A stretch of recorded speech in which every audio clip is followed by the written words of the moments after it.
Hello everyone, this is the NSbikes Fuzz, and this is I've got the Mazzocchi double clamper suspension forks on here. They're the 380s, insane, super new, and they feel like they work, which is awesome.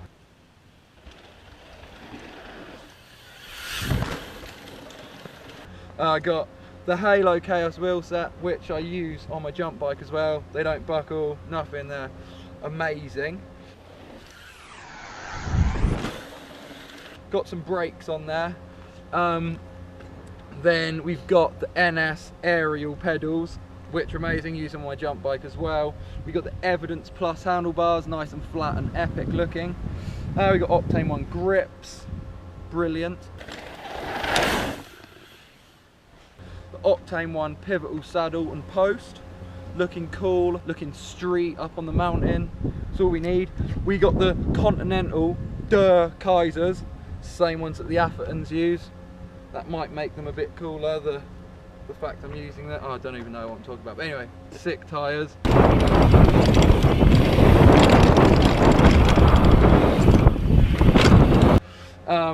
Then we've got a rear shock, which is the Rocco Mazzocchi Beast, and makes the bike feel great. It's good for backflips, tail whips, bar spins. Well, maybe not that stuff, but it's still really good. So let's see if I can even ride it. Oh wait, one last thing is that it's single speed. See? Look. Cool, right?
So that's the NSbikes Fuzz. What do you think about it, mate? Cool.